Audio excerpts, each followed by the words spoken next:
Good afternoon and welcome to our press conference. It's very good to see many of you here in the room again, and also obviously very welcome to those who join us remotely. We are here on stage with President Lagarde and Vice President de Guindos. My name is Wolfgang Preußel. Later in the question and answer session, I would like to ask you to identify yourself, and if you are joining or if you are asking a question remotely, put on your camera and your microphone, since we want to hear and see you. And with this, I would like to hand over to President Lagarde. President Lagarde, please. Thank you very much, and good afternoon to all of you. The Vice President and I welcome you to this press conference. Today, in line with our strong commitment to our price stability mandate, the Governing Council took further key steps to make sure that inflation returns to our 2% target over the medium term.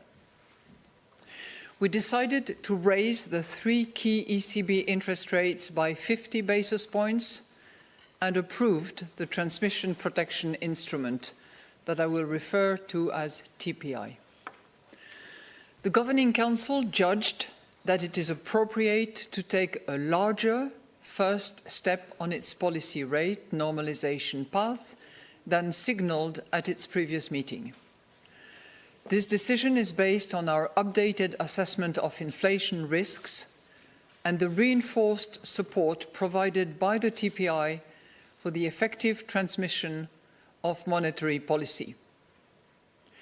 It will support the return of inflation to our medium-term target by strengthening the anchoring of inflation expectations and by ensuring that demand conditions adjust to deliver our inflation target in the medium term. At our upcoming meetings, further normalization of interest rates will be appropriate. The front-loading today of the exit from negative interest rates allows us to make a transition to a meeting-by-meeting approach to our interest rate decisions. Our future policy rate path will continue to be data-dependent and will help us deliver on our 2% inflation target over the medium term. In the context of our policy normalization, we will evaluate options for remunerating excess liquidity holdings. We assessed that the establishment of the TPI is necessary to support the effective transmission of monetary policy. In particular, as we continue normalizing monetary policy, the transmission protection instrument will ensure that our monetary policy stance is transmitted smoothly across all euro area countries. The singleness of our monetary policy is a precondition for the ECB to be able to deliver on its price stability mandate. The TPI will be an addition to our toolkit and can be activated to counter unwarranted disorderly market dynamics that pose a serious threat to the transmission of monetary policy across the euro area. The scale of TPI purchases depends on the severity of the risks facing policy transmission. Purchases are not restricted ex ante. By safeguarding the transmission mechanism, the TPI will allow the Governing Council to more effectively deliver on its price stability mandate. In any event, the flexibility in reinvestment of redemptions coming due in the pandemic emergency programme portfolio remains the first line of defence to counter risks to the transmission mechanism related to the pandemic. The decisions taken today are set out in a press release available on our website, and the details of the TPI are described in a separate press release that will be published at 3:45. I will now outline in more detail how we see the economy and inflation developing, and will then explain our assessment of financial and monetary conditions. So, economic activity is slowing. Russia's unjustified aggression towards Ukraine is an ongoing drag on growth. The impact of high inflation on purchasing power, continuous supply constraints, and higher uncertainty are having a dampening effect on the economy. Firms continue to face higher costs and disruptions in their supply chains, although there are tentative signs that some of the supply bottlenecks are easing. Taken together, these factors are significantly clouding the outlook for the second half of 2022 and beyond. At the same time, economic activity continues to benefit from the reopening of the economy, from a strong labour market, and from fiscal policy support. In particular, the full reopening of economy is supporting spending in the services sector. As people start to travel again, tourism is expected to help the economy in the third quarter of this year. Consumption is being supported by the savings that households built up during the pandemic and by a strong labour market. Fiscal policy is helping to cushion the impact of the war in Ukraine for those bearing the brunt of higher energy prices. Temporary and targeted measures should be tailored so as to limit the risk of fueling inflationary pressures. Fiscal policies in all countries should aim at preserving debt sustainability as well as raising the growth potential in a sustainable manner to enhance the recovery.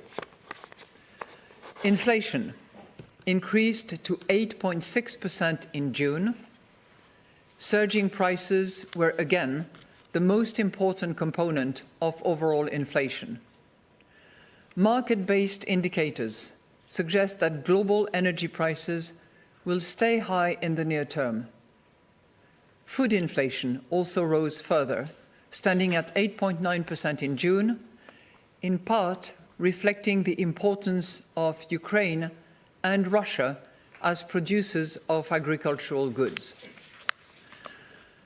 Persistent supply bottlenecks for industrial goods and recovering demand, especially in the services sector, are also contributing to the current high rate of inflation.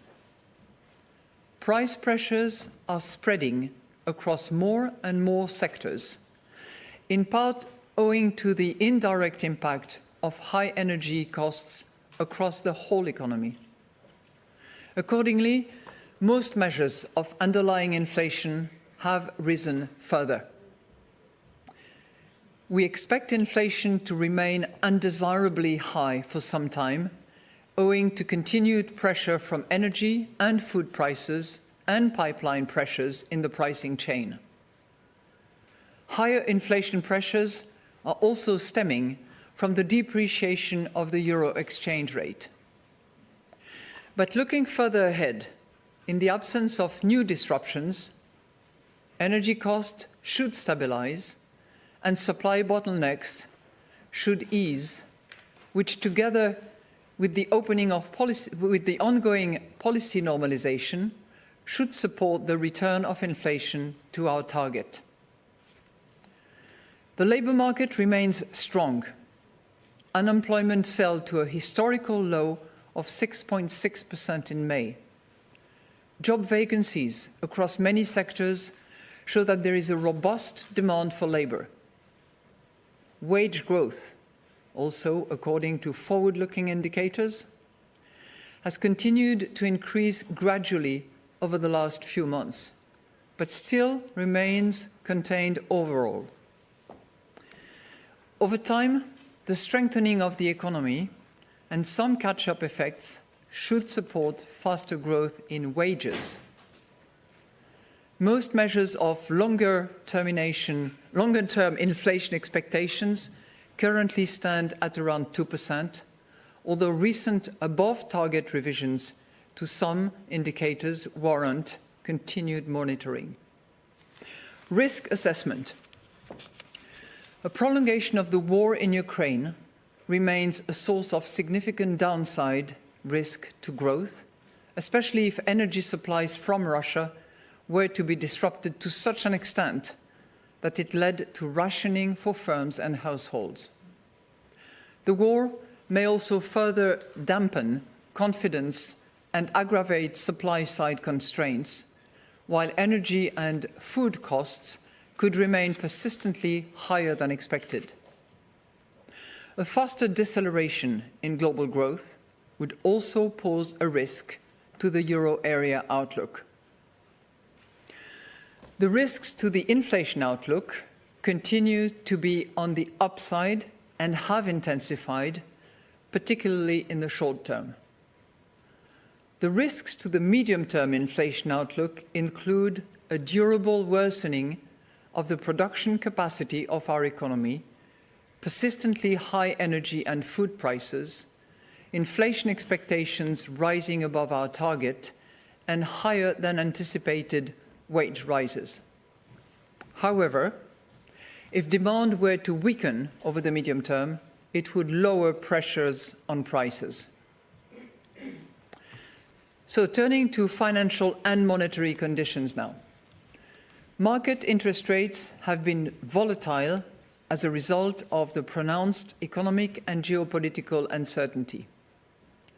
Bank funding costs have risen in recent months, which has increasingly fed into higher bank lending rates, in particular for households. While the volume of bank lending to households remains strong, it is expected to decline in view of lower demand. Lending to firms has also been robust as high production costs, inventory building, and lower reliance on market funding have created a continued need for credit from banks. At the same time, demand for loans to finance investment has declined. Money growth has continued to moderate owing to lower liquidity savings and lower Eurosystem asset purchases.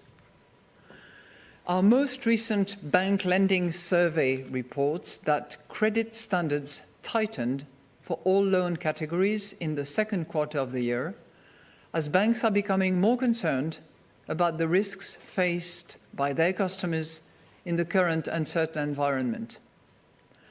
Banks expect to continue tightening their credit standards in the third quarter.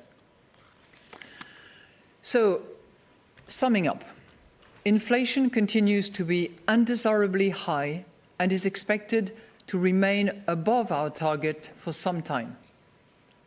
The latest data indicates a slowdown in growth, clouding the outlook for the second half of 2022 and beyond. At the same time, this slowdown is being cushioned by a number of supportive factors. The Governing Council has today decided to raise the key ECB interest rates and approved the transmission protection instrument. At our upcoming meetings, further normalization of interest rates will be appropriate. Our future policy rate path will continue to be data dependent and will help us deliver on our 2% inflation target over the medium term. We now stand ready to adjust all of our instruments within our mandate to ensure that inflation stabilizes at our 2% target over the medium term. Our new transmission protection instrument will safeguard the smooth transmission of our monetary policy stance throughout the euro area as we keep adjusting the stance to address high inflation. We're now ready to take your questions. Thank you, President Lagarde. And the first question today goes to Annette Weisbach of CNBC. Thank you very much. Good afternoon, President Lagarde. Good afternoon. My first question is on your forward guidance and what the front-loading means for September, because you previously has been guiding us and the market that September will see a 50 basis point hike unless there is a clear signs of inflation going down. Second question is on Italy. We are seeing yields rising with the political uncertainty at center stage. What's your message to the markets? Is the TPI big enough and bold enough to prevent a potential escalation of the situation? Thank you. Well, thank you very much. And actually, your question helps me give you a bit of an insight of what happened during this really important Governing Council meeting. Governing Council members around the table made two important decisions. The first one had to do with interest rate hikes by 50 basis points, and I will come back to forward guidance in a minute, and also decided to approve at unanimity of the Governing Council, the transmission protection instrument. So let me come back to the interest rate hikes that we decided, and I will come back as a result to your forward guidance question. We debated internally within the Governing Council about the pros and cons of sticking to the signalled 25 basis point of July, which entailed the other forward guidance that we gave in respect of September, and the two of them were clearly a package. And having weighed the pros and cons, we decided on balance that it was appropriate to take a larger step towards exiting from negative interest rates. Okay? And we did that on the basis of several indicators, several elements, which we believe constituted a change relative to our June Amsterdam meeting. And I can come back to those four elements because I think they're important. They all relate to, materialization of inflation risks that we had flagged in Amsterdam, but which we have seen materializing in the meantime. And I think the second important component that played a role in our decision was that the situation has changed in relation to transmission. We had not implemented yet the flexible reinvestment under PEP, and certainly we did not have at the time a transmission protection instrument.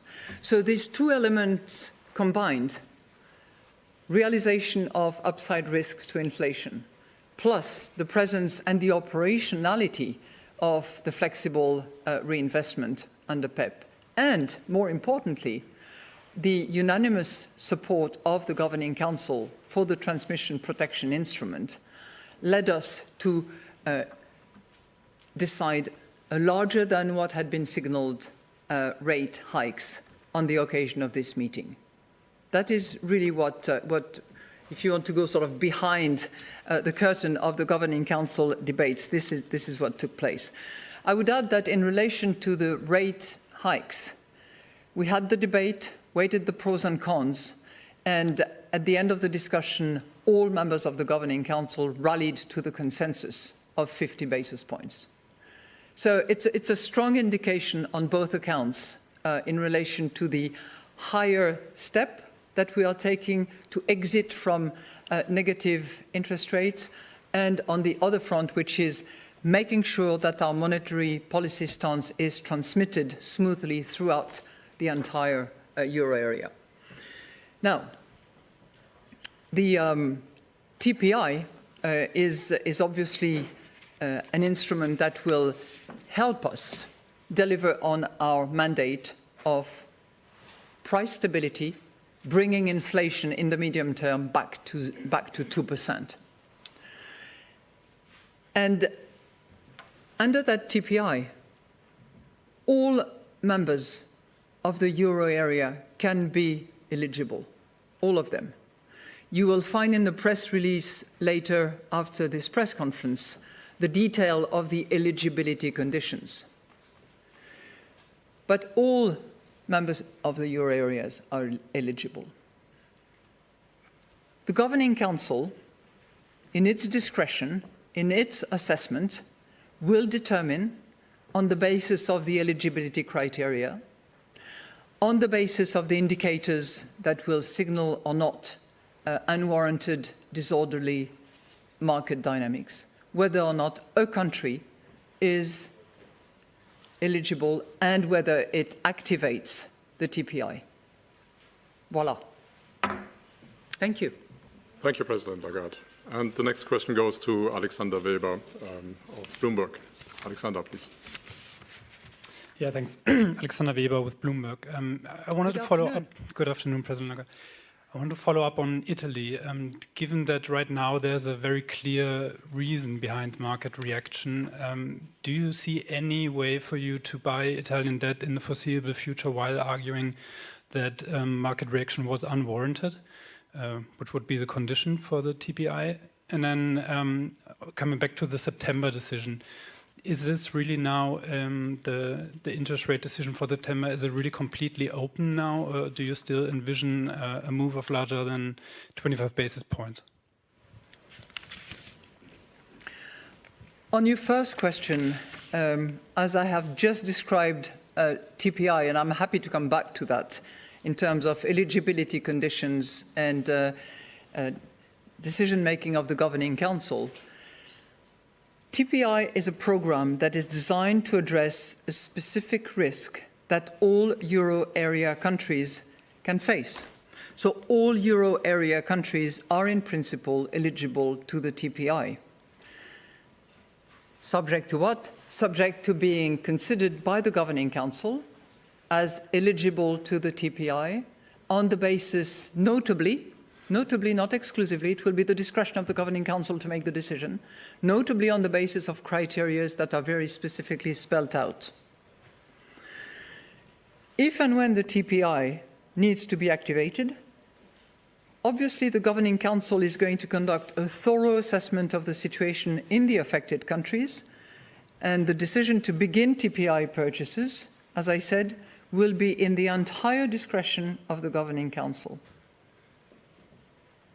Now, clearly, to assess whether you have unwarranted, disorderly market dynamics, the Governing Council will take into account multiple indicators to determine the warranted versus unwarranted and to determine the orderly versus disorderly. And multiple indicators have been discussed and will be taken into account by the Governing Council. You wanted to come back to September. That's a good point. I think I had addressed that issue with your colleague sitting next to you. I think what I tried to explain in my first answer is that in June we have signaled. It's not exactly what I said, by the way, neither in my blog nor in my Simtra speech, just in case any of you is interested, and very scrupulous and scrutinizes those documents. But at our Amsterdam June meeting, we signaled our intention to increase by 25 basis points. And that was a signal, a degree of forward guidance to that signal, that was coupled with the signal that was given in relation to September. Given the decision that we are taking today, which is to increase, and remember, Amsterdam, for those of you who have forgotten, was we intend to increase by 25 basis points, and at our September meeting, the incremental increase will be possibly larger than 25. And some of you have assumed that it might be 50. But we decided to go for 50 basis points hike in June, and therefore the combined forward guidance that existed for September is no longer applicable. I think if you go back to the monetary policy statement, you see very clearly that from now on, we will make our monetary policy decisions on a data-dependent basis, will operate month by month and step by step. So what happens in September is going to depend on what data we have for September, but we are definitely on a normalization path rather, in order to reach our medium-term objective of 2%. So let me repeat again, because you seem to frown. We will determine in September, on the basis of the data that we receive, and this is a projection exercise in September, remember? That will include all the national central bank in the exercise. So on the basis of the data that we receive at the time of those projections, we will determine what step we take on the normalization path that we are taking in order to deliver on our medium-term 2%. Now, that doesn't mean to say that we are changing the ultimate point of arrival, okay? We are accelerating the exit, and we are following the path of normalization that we have flagged. Thank you. Thank you, President Lagarde. The next question goes to Franziska Kuhs of ZDF German Television.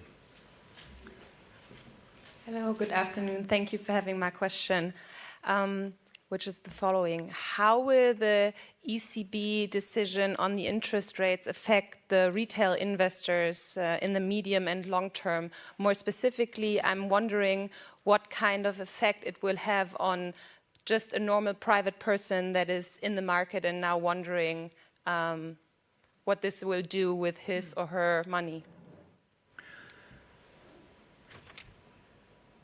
Well, first, we are moving all three interest rates by 50 basis points. So obviously, the cost of funding for banks and the cost of credit for those who borrow from banks is, assuming good transmission, which I do, given that we have a transmission protection mechanism and that we are very attentive to that, will go up.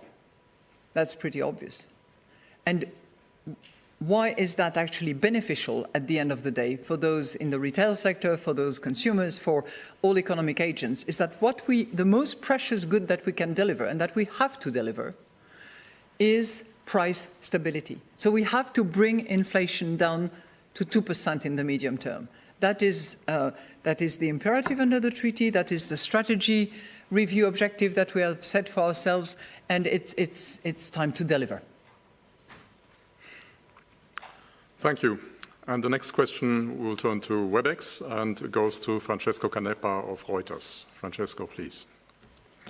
Yeah, good afternoon. So my first question is whether you are going to announce TPI purchases when you make them, and whether you are going to sterilize them, and if so, how? And if so, what? If so, how? Huh? How? Oh, how? Okay, thank you very much for your question. As far as publication is concerned, publication will take place in due course according to publishing principles and rules that we apply. Okay, so that's answer to your question one. And as far as the other question is concerned, I would just like to clarify that if TPI is activated, it will avoid interference with the appropriate monetary policy stance, and we will address the implications of TPI purchases for the scale of the aggregate Eurosystem monetary policy debt security portfolio and the amount of excess liquidity. I'm not going to go through the details of exactly using which mechanism, sterilization or otherwise, that we would be using. These are practical matters that certainly have been discussed, have been agreed, but if you don't mind, the transmission protection instrument is intended to facilitate, enhance transmission of our monetary policy stance in particular circumstances that we will address, and the ECB will be capable of doing that. And the ECB is capable of going big for that. Thank you, President Lagarde. And I'll take another question from WebEx, and this one goes to Tonia Mastrobuoni of La Repubblica. Tonia, please.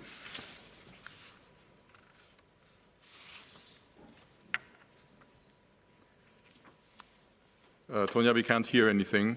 Can you hear us, and can you unmute, perhaps?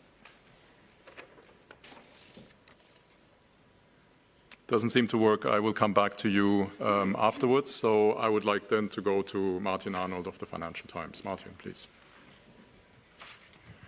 Thank you very much, Madame Lagarde. Back in March 2020, you said that you were not here to close the spreads.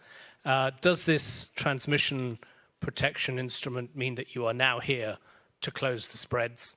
And will it be used to counter the increase in borrowing costs that we've seen in Italy as a result of the political uncertainty that's developed there? Thank you. Thank you very much.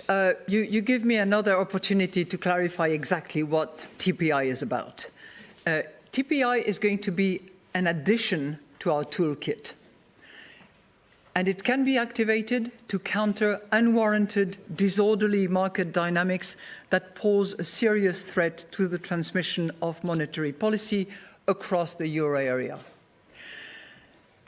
And why do we do that? Because we want to make sure that we deliver on our mandate. We want to make sure that our monetary policy stance is transmitted throughout the entire euro area. It's not the only tool that we have in our toolkit. We have two existing tools already. We have, number one, PEP, and in particular the flexible reinvestment of redemptions, as we announced back in June, which is now operational. So the flexible reinvestment of PEP is operational, and it allows us to deal with unwarranted fragmentation risks that are created as a result of pandemic risks. We have OMT, which gives us a tool to deal with unwarranted impairment to transmission that are caused by redenomination risks and that are country-specific. And now we have TPI that I have just described in order to counter unwarranted, disorderly market dynamics. So we have the three instruments in the toolbox, and they all can be operated. As I have said, and I will repeat, TPI is a program designed for specific circumstances to address specific risks, but that is available to all countries of the euro area, because our concern is that monetary policy is transmitted throughout the entire area. So when the Governing Council will determine that a country is eligible under the 4 criteria that I'm happy to come back to, and on the basis of the indicators that there is disorderly market dynamics, then it will decide that that country is eligible to TPI. It will activate. And as I said earlier on, there is no ex-ante limit to that program. Now, I'm happy to go to the 4 specific criteria. If any of you is interested, maybe I will. Yeah. So there are 4 of them, and I think it's important that we understand that on this occasion, like on any occasion having to do with either monetary stance or monetary policy transmission, the ECB determines in its own discretion, not being hostage to anyone. So the 4 criteria that it will use will be indicative, will be elements of information that it will take into account in order to make its decision. So the first one is compliance with EU Fiscal Framework. And that can take one of 2 forms, either not be in excessive deficit procedure or having failed to take the effective action in response to Council recommendations. So that's on the fiscal framework. And obviously it borrows from the other European institution, which is both the Commission and the Council. The second is the absence of severe macroeconomic imbalances. And again, it's from other European institutions in relation to the excessive imbalance procedure. The third is fiscal sustainability. So this is making sure that the trajectory of public debt is sustainable And to do that, the Governing Council will take into account analysis by the European Commission, by the ESM, by the IMF, by other institutions, but it will certainly be together with the ECB internal analysis. And fourth, sound and sustainable macroeconomic policies complying with the commitments, recovery and resilience plans for the RRF and the European Commission specific recommendations in the fiscal sphere under the European semester. So you have a combination of criteria ranging from fiscal to macroeconomic to compliance with the RRPs in particular, and obviously the DSA. So all these four categories will be taken into account by the Governing Council, but once again, the Governing Council decides in sovereignty in respect to eligibility to the TPI. Thank you. Thank you, Madame Lagarde. And the next question goes to Aude Kersulek of the French television, BFM TV. Aude, please. Thank you. Good afternoon, Mrs. Lagarde. The hypothesis of a total gas cut from Russia by this winter is more and more credible. And you just spoke about downside risk, and some institutional studies show that this will lead to recession and raise energy costs again. That happens, will this be a signal to reverse monetary policy and become accommodative again? What could be the reaction of the ECB? Well, thank you very much for your question. But as you know, the primary mandate of the ECB is price stability, which we have defined as the 2% inflation medium term. And what we observe is on the outlook front, and on the inflation front, and we try to assess what are the risks to both. We see downside risk to growth. I've explained that in detail in the monetary policy statement and made specific reference to the unjustifiable, unacceptable invasion of Russia against Ukraine and consequences as a result of it. And we are seeing upside risk to inflation, particularly in the short term, but you know, sort of spreading. So, as ECB, what we have to do is act in relation to inflation, given the circumstances. That's what we're doing. To your question about the impact of gas, it is clear that energy prices play a critical role in the high inflation numbers that we are seeing, that are undesirable and that we will unfortunately continue to see for some time. So we are very attentive to what happens on the energy front, and in particular on the gas front, because it has an impact on electricity price, as we all know. So most recent evolution concerning the gas supply, through Nord Stream 1 in particular, is obviously a factor that we take into account. And the decisions that have been announced by the European Commission in relation to savings, in relation to solidarity, in relation to inventory, are also taken into account in relation to the role that energy plays in relation to inflation, but also obviously in relation to growth. So we are very attentive to all these factors. Is that going to lead to a recession? You know, we look at our projection dating back to June.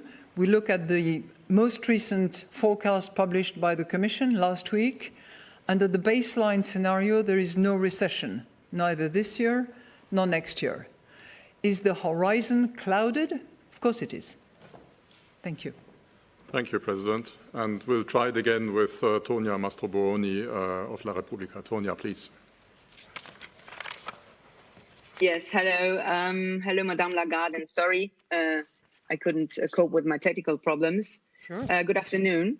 I have two questions. The first, I would like to go back to Italy, of course, because it's not only a question of debt. I mean, how worried are you about the collapse of the Draghi government, also due to the fact that Italy will become a large part of the next generation EU, which should fuel also the growth in the Eurozone, and that this is a reform path. And so also the next generation EU money it receives could be interrupted by this political crisis. So also threatening the growth outlook in the whole Eurozone. And my second question, I mean, very often in the last decade, at least, the rises of rates on government bonds were caused by political crisis. So if I'm not wrong, you mentioned the 4 criteria, and Italy would meet these criteria at this moment. But this is, of course, a crisis which is caused by a political reason, by a political cause, a government crisis, self-inflicted by Italy. Would you think that this could be considered as an unwarranted rise of interest rates on the government bonds if it went on? The spread is already rising this morning. Thank you. Well, thank you so much for your question. Let me just remind you that the ECB does not take a stance on political matters. Political matters are for the democratic process of each and every member state.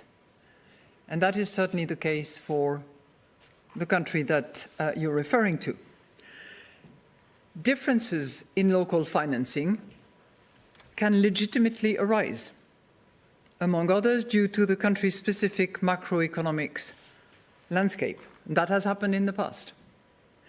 So the Governing Council will make the assessment of whether a country meets the eligibility criteria or not at the time when it has to make those determinations. And it will do so having a sort of threefold assessment, if you will. First of all, it will determine a comprehensive assessment of market and transmission indicators. There's a whole range of such indicators.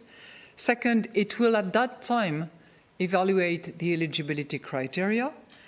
And third, and that's very important, it will have to make a judgment call that activation of purchases under the TPI is proportionate to the achievement of the ECB primary objective. Now, those of you who are familiar with the legal requirements and with the concept of proportionality will have understood what I mean by that, but this is obviously operational in relation to any activation decision that is being made. Thank you, President. And now the next question goes to Pablo Rodriguez of El Mundo. Pablo, please. Yeah, thank you very much, Madam. I have a couple of questions, if I may. The first one is that 14 years ago, one of your predecessors here, when there was a rise in the rates, he dismisses the argument that 14 years ago? Sorry? 14. Oh, okay. 14 years ago. 14. 14. Okay, okay. He said he dismisses the argument that the rise will put further strain in the peripheral countries. And he said, I don't buy that argument. I was wondering if now you kind of buy that argument, because in a sense, this new instrument you are announcing, even though it's just an extra one, basically those criteria describe pretty well those countries in problems that 14 years ago may need the help of the ECB. So do you think that the economies are more resilient right now, or just an instrument as it is, it will help them to compensate the effects of the new rate? And the second one, if I may, is the Spanish government has announced a new tax on banks for windfall profits. I was wondering, because they explain they do that because of the interest rates rise. And I was wondering if you have an assessment, you will eventually have an assessment, and you have an opinion as you have in the past, because it has happened before in other countries, and I was wondering if you think it's actually a good answer for after what it has been announced, or just because of what has been announced today here. Thank you. Thank you so much for your question. I think your second question will be addressed by my colleague, the Vice President de Guindos. Well, good afternoon, everyone. Well, it's very difficult to give an opinion when you do not know, the concrete details of the tax. We do not know the characteristics. We do not know whether it will be a tax on profits. It will be a tax on assets.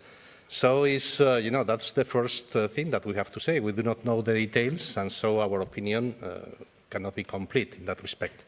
What I can tell you is what has been our policy line in the past with respect to taxation of banks. No?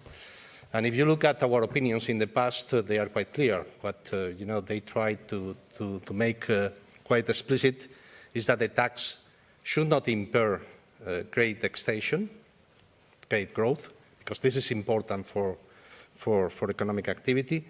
Second, that we should try to avoid any sort of tightening of financing conditions for households and corporates. And finally, that the tax should not damage the solvency of the banking industry. This has been always, in the opinions that we have produced in the past, it has been always, this kind of message to the governments. But I repeat again, we do not know the concrete characteristics and features of the Spanish tax that has been announced, as you have said, by the Spanish government, and so in order to have a much more concrete and specific answer and response and opinion, we will have to wait a little bit.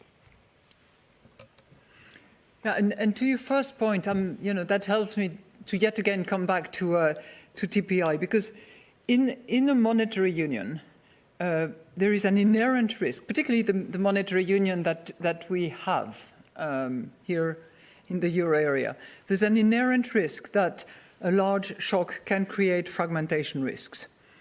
And that can lead to self-fulfilling market dynamics that are not warranted. And it matters for the singleness of our monetary policy in our monetary union. But those impediments can have different sources. And that is the reason why we have several tools. As I said earlier on, we have the flexible reinvestment of PEP, which has been deployed, is currently operational. We have OMT, which was decided back then for another unwarranted disorderly market dynamics, but having to do with more country-specific matters, and closely associated with the redenomination risk, because that's really what it was designed for at the time, if you remember. So we were short of this particular tool, which is the one that we have in front of us, the transmission protection instrument, that is not related to redenomination risks, but to the unwarranted disorderly market dynamics that can impair the proper transmission of monetary policy throughout the euro area, which is, as I said again, it's with no limitation ex ante, which has been designed carefully with adequate attention paid to the safeguards that are necessary for that instrument to be valid, and with a creditor seniority that is pari passu with any other creditor, in order for it to be efficient and not to crowd out.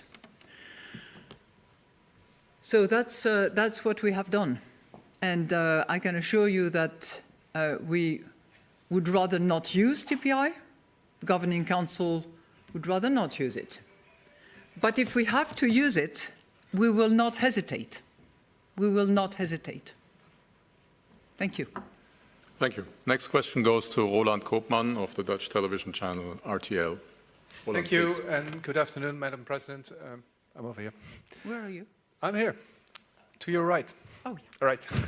Okay, I've got two brief questions. Your previous forward guidance to this rate decision is about 5 weeks old.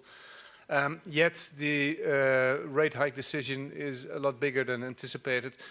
Did the monetary conditions in the Eurozone deteriorate that fast, or is the agreement on TPI giving you the ability to go further than you anticipated?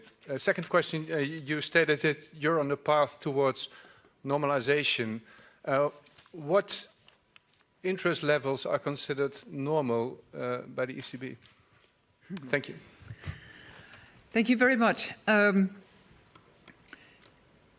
The reason we decided by total consensus around the table to depart from the signal that we had given back in Amsterdam was twofold.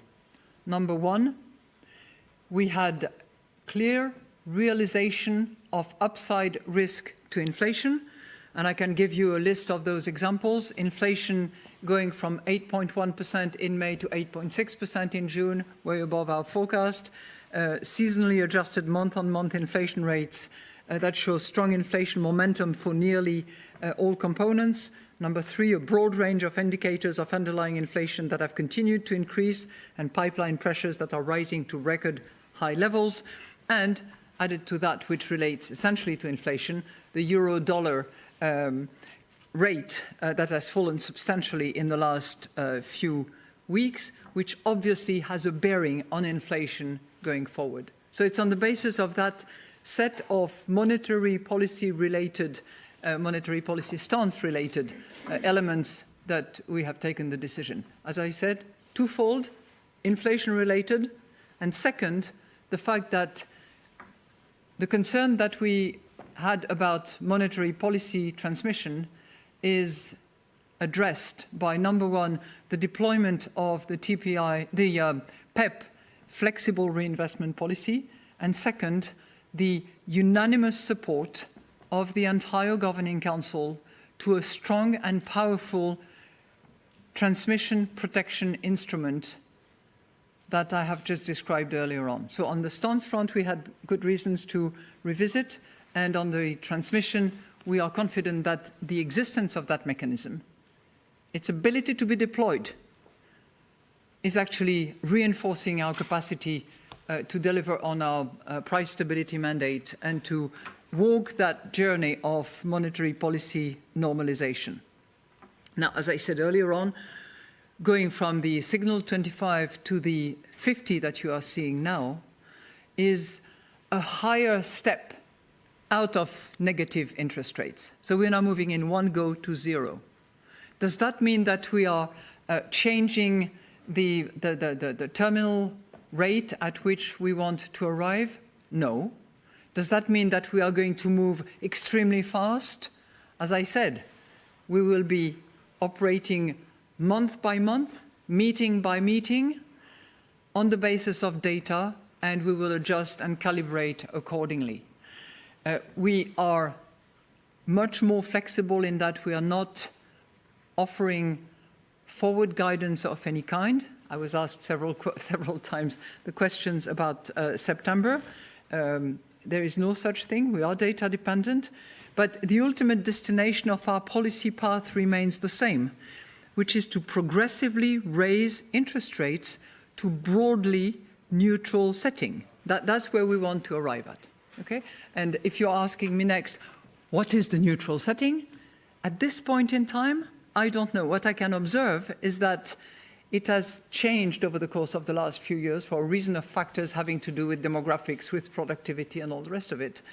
And as seen by markets, it has also significantly adjusted in the last few weeks. So we will cross that bridge when we cross that bridge. Thank you. Thank you.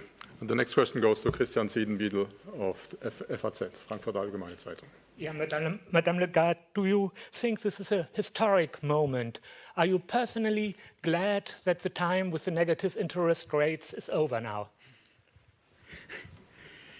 I tell you something, I think it's a rather historical moment, for me at least, for two reasons. One is, it's very good when a whole team, the whole Governing Council, 25 members around the table, actually are in complete alignment and support for a transmission protection instrument which we regard as critical in order to properly transmit our monetary policy going forward. So in that respect, at least from the president of the ECB point of view, yes, I think it's quite a gratifying moment. It means that staff has done an enormous amount of work, that all members of the committees that are bringing together the expert of the national central banks, Bundesbank included, of course, have worked really hard, and that we have come to the same view